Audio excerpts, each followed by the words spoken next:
comme avant. Tout est aussi parfait comme avant. Tout est aussi parfait comme avant. Tout est aussi parfait comme avant. Élie et Papillon, les rêves au 92.9 CFUT. Vous savez, le mardi, c'est notre rendez-vous avec Karil Change du Gym du Sud. Bonjour, Karil. Salut. Aujourd'hui, on va s'attarder à quelque chose qui, oui, dans l'entraînement, ça attire aussi l'attention, mais dans la vie de tous les jours, je pense que des fois, on est toujours perplexe à la vue du fameux étiquette nutritionnelle qu'on trouve sur les différents produits. Oui, surtout les aliments transformés, on est obligé de mettre une étiquette de valeur nutritive. Et puis, des fois, on lit ça, puis on se demande un peu, qu'est-ce qu'il faut que je retire de ça? Ça veut-tu dire que c'est bon, que c'est pas bon? On va décortiquer un petit peu, morceau par morceau, qu'est-ce qu'il y a sur ces étiquettes-là. La première chose qui est écrite, c'est la portion. Pour quelle portion on donne les informations qu'il y a sur l'étiquette? Ça peut être pour une demi-tasse, là, ils vont mettre aussi en millilitres. C'est quoi l'équivalent? Fait que ça ne veut pas dire que c'est la portion qu'il faut qu'on mange. Fait que des fois, on peut prendre 2-3 portions ou des fois une portion peut-être trop grosse. Fait qu'il faut pas oublier d'ajuster qu'est-ce qui est écrit par la suite selon qu'est-ce que nous, on va consommer, la quantité qu'on va consommer. Est-ce que c'est vraiment la même chose que ce qui est écrit sur l'étiquette? Puis quand on compare des produits aussi, ça aussi c'est important parce que les différentes compagnies n'utilisent pas non plus la même grosseur de produits pour faire les calculs. Puis c'est là que ça devient encore plus compliqué de regarder un produit. Bon, lui, il a plus de calories, mais lui, il a plus de sucre, mais il y en a moins. Puis là, on vient tout mêler avec ça. C'est vrai, si deux produits semblables, mais il y en a un qui donne les informations pour 100 grammes, l'autre donne les informations pour 50 grammes. Celui pour 50 grammes va avoir l'air vraiment diète, mais dans le fond, on fait x2 pour avoir l'équivalent de l'autre. Il y a ça aussi, puis exemple, quand je dis que des fois on mange plus que la portion qu'il y a décrit sur l'étiquette, si on lit sur un sac de chips la portion pour 14 chips, mais qui mange 14 chips?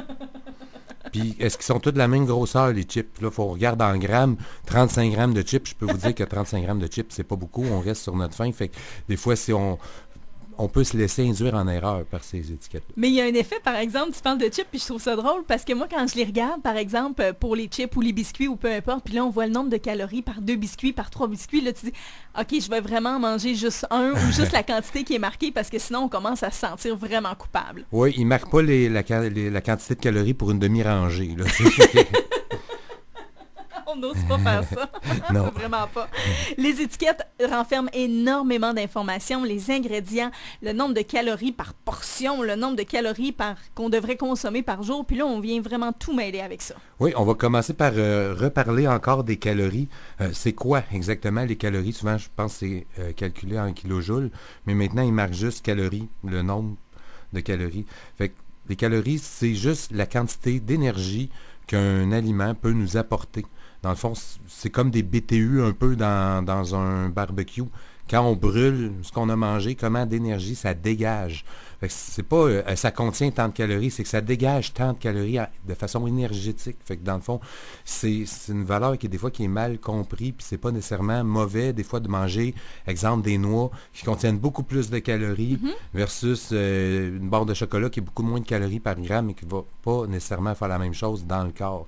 Donc les calories font pas foi de tout, même quand on fait un plan alimentaire, oui, des fois on marque le nombre de calories que le plan donne, mais c'est pas juste ça qu'il faut tenir compte. C'est pas ce qui dit faut que je mange le moins de calories possible. Ouais, souvent, on tombe dans ce piège-là. Ouais. Faut que je mange le moins de calories possible, puis c'est comme ça que je vais maigrir, mais c'est pas nécessairement comme ça que ça fonctionne. C'est la qualité de ce qu'on mange aussi, puis le moment où on le mange qui va faire une grosse différence.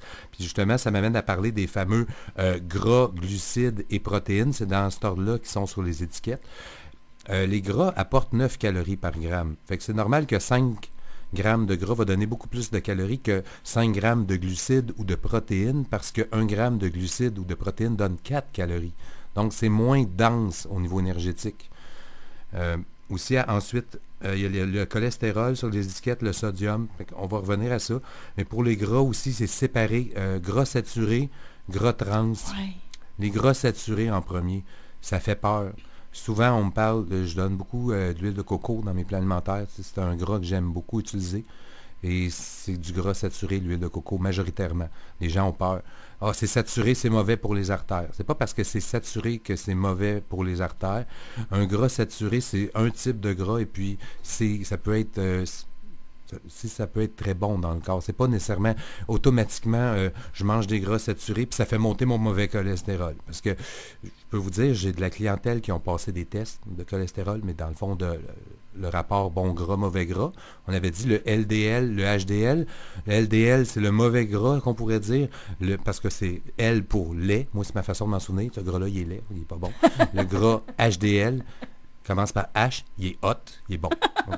On est supposé avoir plus de gras HDL que LDL dans notre rapport pour dire qu'on est en santé.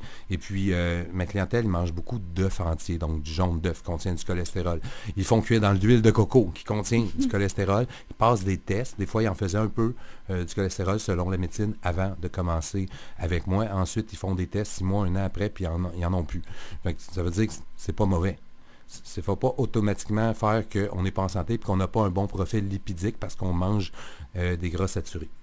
On a une mauvaise connaissance aussi, justement, parce que je pense qu'aussitôt qu'on voit gras, on va prendre le produit qui en a le moins. Si on voit sel, on va prendre le produit qui en a le moins également, sodium. On veut vraiment aller avec une mentalité de on veut avoir le moins de choses négatives possible, mais négatives selon ce qu'on croit être négatif aussi. Oui, il faut faire attention parce que des fois, les aliments qui sont allégés en gras vont être boostés en sucre. Oh. Exemple, le gras va donner une texture à un aliment, on réduit le gras, on va utiliser de l'amidon de maïs pour donner la même texture un peu plus épaisse. Okay. Fait que souvent, quand on enlève quelque chose, il faut le remplacer par d'autres choses. Donc, les aliments allégés en gras sont portés à être plus élevés en sucre. Souvent, ce n'est pas des bons sucres. Fait que c'est un piège aussi, ça. C'est sûr qu'on reste dans l'optique que la majorité de ce qu'on mange devrait être non transformé. Sur une patate, il n'y a pas d'étiquette nutritionnelle. Mais des fois, sur le sac de patates, là, parce que ça a été emballé, là, il va y avoir une étiquette. Fait que quand on n'est pas sûr de ce qu'on mange, on peut toujours aller, c'est tellement facile maintenant avec Google de savoir chaque aliment qu'on mange, qu'est-ce qu'il contient. Pas pour tout calculer au gramme, mais juste pour savoir un peu qu'est-ce qu'on consomme. C'est pour ça qu'on parle de ça aujourd'hui, les étiquettes. Les fameux glucides aussi, on regarde souvent la quantité totale de glucides, puis après ça, c'est séparé combien de grammes de fibres, combien de grammes de sucre. Exemple, quelque chose qui contient 18 grammes de glucides peut contenir 3 grammes de fibres puis 15 grammes de sucre. Est-ce que c'est la même chose dans le corps, les fibres, que les sucres? Non, les sucres, ça va augmenter notre taux de sucre. Les fibres, pas vraiment. Les diabétiques, quand ils calculent combien de sucre, combien de glucides ils ont mangé dans un repas, exemple, pour savoir combien se donner d'insuline, ils ne calculent pas les fibres. Ils soustraient la quantité de fibres. Ils ne la comptent pas comme un sucre. Puis les fibres, on en a besoin, j'en ai probablement déjà parlé, les fibres, 25-35 grammes, plus qu'on en mange par jour, c'est bon, ça facilite le transit intestinal, ça nous aide à éliminer les toxines qu'on consomme. Société moderne, beaucoup de toxines, ça prend des fibres. Pour les protéines, ben ça, il y a quand même des mythes aussi là-dessus. Des fois, on pense encore, si je mange trop de protéines, ça va surcharger mes reins, ça ne sera pas bon pour mes reins, ça va les fatiguer. Faudrait en manger vraiment beaucoup. La plupart des gens, ils ne pourront jamais atteindre une quantité de protéines qui va être nocive pour des reins qui sont en santé. On ne parle pas de quelqu'un qui a une maladie spécifique aux reins, qui pourrait avoir une contre-indication à manger trop de protéines. Il va y avoir d'autres contre-indications aussi pour cette personne-là. Mais quelqu'un qui a une santé normale, c'est impossible presque de manger trop de protéines parce que ça bourre aussi des protéines. Il y a personne qui mange 800 grammes de steak dans un repas. En tout cas, c'est rare. Ça va être un méchant morceau. Je vois plus souvent les gens qui consomment pas assez de protéines dans une journée par rapport à leur masse musculaire, par rapport à leur activité physique, le travail qu'ils font, les objectifs qu'ils ont, l'énergie qu'ils recherchent. Souvent une alimentation qui est trop élevée en glucides, pas assez en protéines, trop de mauvais gras, pas assez de bons gras. Fait que c'est tout ça qu'il faut rebalancer. Si vous êtes dans le doute, consultez un professionnel. Ça vaut la peine. J'aimerais ça que tu nous parles, Caril, justement de la partie aussi là, qui concerne le pourcentage qu'on devrait consommer par jour et qu'est-ce que ça représente. Hein? Oui, très bon point, très important pour moi de parler de ça. Aujourd'hui, j'en entends souvent parler. On regarde un aliment, exemple, qui dit, c'est 20% de gras, c'est marqué pourcentage de la valeur quotidienne, mais on voit 20%, ça frappe notre imaginaire. Oh, attends, il y a 20% de gras dans cet aliment-là, ça n'a pas de bon sens. C'est pas comme ça qu'il faut le voir. C'est 20% du pourcentage de la valeur quotidienne recommandée selon une diète à 2000 calories par jour. OK. Fait que ça ne tient pas compte de grand-chose. C'est pas qu'il y a 20% de gras dans l'aliment qu'on consomme.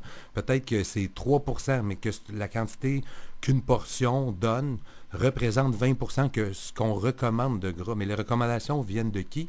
sont faites comment? Est-ce que c'est ce que vous avez besoin? Exact, parce que c'est pas adapté à chaque personne non plus. C'est pas tout le monde qui doit consommer 2000 calories. Je veux dire, toi, d'après moi, t'en consommes plus que ça, 2000 calories. J'en consomme un peu plus. Il y en a qui consomment un petit peu moins. Fait que dans le fond, il faut vraiment ajuster pour chaque personne. Et puis, ça ne dit pas non plus c'est quel type de gras. C'est-tu 20% qu'on recommande de bons gras, de l'huile d'olive ou d'huile de soya, de l'huile de canola, parce qu'il faut faire attention, souvent, on est porté à aller beaucoup vers les huiles végétales, que moi je dis de basse qualité. L'huile de canola, souvent, on entend parler de ça beaucoup. Ça pousse pas, ça n'existe pas du canola. L'huile de canola, ça vient de Canada Oil, fait que dans le fond, ça veut dire que c'est fait avec de l'huile, c'est canadien, mais ça ne dit pas quelle plante. Il n'y a pas de plante qui existe qui s'appelle le canola. Fait que le soya aussi, c'est pas une super bonne huile. Toutes ces huiles végétales-là, justement, sont portées à augmenter le LDL, le lait, le gras qu'on ne veut pas avoir en trop grosse quantité. Fait que ça ne veut pas dire consommez-en pas du tout, mais il faut faire attention. On va encore plus pour des gras qui sont intéressants pour notre santé. Puis ça pourrait être le sujet d'une chronique au complet, juste les gras, lesquels sont bons, lesquels sont moins bons, à quel moment, de quelle façon consommer chaque gras. On pourrait en reparler plus en profondeur plus tard. Mais là, pour terminer avec les étiquettes, comment est-ce qu'on fait pour se retrouver d'abord? Parce que là, je t'entends beaucoup dire, bien ça, c'est pas représentatif de chaque personne, ça, on n'a pas assez d'informations là-dessus. Est-ce qu'on doit se fier à l'étiquette ou on regarde d'autres choses? Bien, c'est un outil de travail, c'est un outil d'information pour mieux comprendre notre aliment.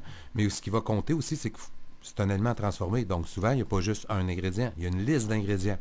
Lisez la liste. Si après la moitié de la boîte en partant, moi je la remets sur la tablette. Il y a trop de choses. S'il y a plein de mots que vous ne comprenez pas dans la liste d'ingrédients, c'est pas bon signe non plus. 4, 5, 6 ingrédients, puis là, ça vous permet de savoir, mais qu'est-ce qu'il y a dedans? Des fois, on est surpris. Farine de blé en grosse quantité, puis on ne pensait pas qu'il y avait de la farine de blé dans cet ingrédient-là. Puis on est en train d'essayer de réduire notre quantité de gluten qu'on consomme. Lire aussi les ingrédients, ça vaut la peine, parce que ça ment pas, ça dit qu'est-ce qu'il y a réellement dans le produit. Et pas nécessairement se fier au goût. Ça me fait penser à une histoire qui est arrivée avec mon père cette semaine. Il m'amène un plat de limonade. Il dit, bois ça, c'est vraiment bon. Mais tu sais, je regardais la boîte de limonade, puis je me suis dit, mon Dieu, c'est pas quelque chose de vrai, cette affaire-là. Puis là, mon père, non, c'est de la vraie limonade et tout. Je retourne de côté, je regarde la liste des ingrédients. Il y en avait une quinzaine là-dedans, avec eau, sucre, après ça, arôme artificiel, colorant. Là, non, je touche pas à ça, je goûte pas à ça.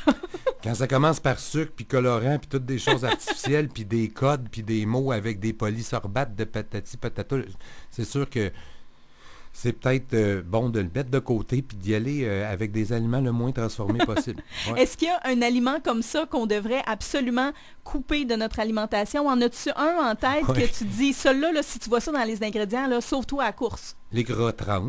Les gras trans, c'est des gras qui sont complètement dénaturés. En fait, le corps humain n'est pas capable de vraiment les identifier puis de les gérer. Fait que souvent, c'est stocké un peu n'importe où, puis ça peut pas être utilisé comme source d'énergie. Puis ça bouche probablement les artères. C'est beaucoup plus dangereux, le gras trans, que le gras saturé. Même il y a la réglementation maintenant sur les gras trans, mais il peut encore en avoir. Puis juste un aliment qui me vient en tête qui est très, très consommé par ma clientèle, le beurre de pinot avec les oursons. Oui. C'est pas un bon choix. Okay? Parce que c'est comme du glaçage à gâteau, Betty Crocker ou autre, là, qu'on mangerait à cuillère, mais qui est à saveur de pinot. Fait que, dans le fond, c'est qu'ils prennent la pinot broyée, mais mélangée avec des mauvais gras et des mauvais sucres pour avoir une espèce de texture, justement, je trouve, glaçage à gâteau. Donnez-vous 2 semaines à manger du beurre de pinot naturel. Trouvez-en un que vous aimez la texture, que vous aimez le goût. C'est pas long, on brasse un peu, puis la séparation est normale. C'est un peu pour ça aussi que les compagnies ont commencé à mettre des mauvais gras puis des gras trans beaucoup dans les beurres de pinot. C'est pour pas qu'il y ait de séparation, mais c'est pas naturel. Fait quand on dénature un aliment, souvent, notre corps aussi, il ne sait plus quoi faire avec parce que notre corps, lui, à la base, il est naturel. Fait qu'il aime les choses naturelles. Après 2 semaines, vous allez trouver que ça goûte la margarine, votre beurre de pinot. Ouais. Mais c'est une transition. Je suis coupable. J'en ai mangé. J'ai beaucoup aimé ça. Puis à un moment donné, j'ai dit, ça n'a pas de bon sens. C'est un aliment qui est vraiment pas bon pour moi. J'ai fait la transition au beurre de pinot naturel. Puis maintenant, je m'en passerai plus. Mais la différence, par exemple, c'est que le beurre de pinot naturel va être plus sec, je trouve. Alors, c'est sûr que moi, j'avais tendance à mettre de la confiture par-dessus parce que je trouvais qu'en bouche, là, c'est pâteux, là, c'est beaucoup plus difficile à mâcher que lui, justement, avec tes oursons, qui, lui, est vraiment smooth et qui se consomme allègrement facilement. Là. C'est une autre raison pourquoi il est fait comme ça, mais les compagnies ne sont pas toujours habiles à concevoir les beurres de pinot naturels. Il y en a une qui me vient en tête. C'est pas pour le faire une publicité, c'est la compagnie Maranatha.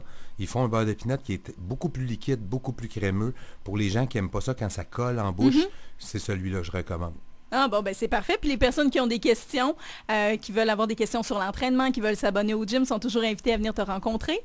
Oui, bien sûr, ça va me faire plaisir. Et l'endroit exactement, le Gym du Sud, on est à Shawinigan Sud? Oui, 3515 105e Avenue.